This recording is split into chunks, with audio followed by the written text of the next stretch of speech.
बाली माफियांको आतंकरे ग्रामवासी छानिया गुड़ीसार बाली बंद करने कांग्रेस नेता रजनीकांत पाढ़ी कांग्रेस रैली सहित माइंस ऑफिस और जिलापाल ऑफिस घेराव कर दाबीपत्र देते आगक जदि बालीघाट बंद न हो राजरास्त बसबे बोली कांग्रेस नेता दाबी करिसेंती।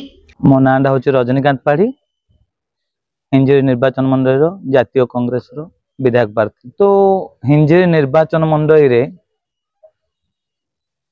दुर्नीति आरंभ होइथिला बीजेडी सरकार रे एवं सेटा बढ़िवार आरंभ होइछि बीजेपी सरकार रे। नदी बाली सुधाकर चौधरी कृपा सिंह मुदली जो प्रकार गुंडागिरी करी पुलिस साहाय्य रे गाँ लोक मान को अत्याचार करचंती प्रथमे तार प्रतिवाद।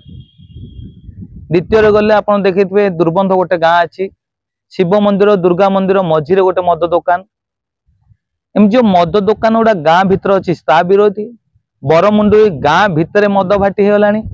आपणकर नुआगढ़ हिंजिरी नुआगढ़ 6टा मद भाटी नुआगढ़ गाँ भितर पहाड़ जिमती फुटा होची कहवा को नहीं।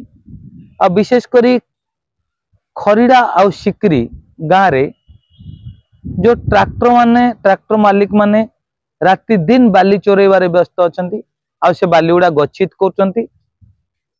से बाली गुड़ा जदि सरकार गुत्ता देके उठे थांते ताहले गरीब लोक माने ता द्वारा उपकृत होइतांते किंतु ए बाली माफिया मानक दुर्नीति जगु लोक मान हैरान होचंती।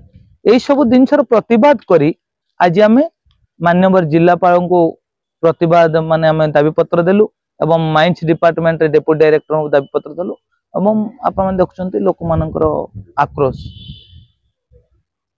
तो कार्यानुष्ठान न हबो मो जाति हेला वकील नेता पछे मु आग वकील तेणु करी हाईकोर्ट रो सहारा नेबी। ता सहित जेहेतु जनसमर्थन रही मो सहित मु हिंजिरी तहसील आगे एवं माइंस डिपार्टमेंट आगे प्रत्येक डिपार्टमेंट आगे ग्रुप होइकी मासे परे अनशन करबू। शंकर नायक को रिपोर्ट न्यूज टुडे।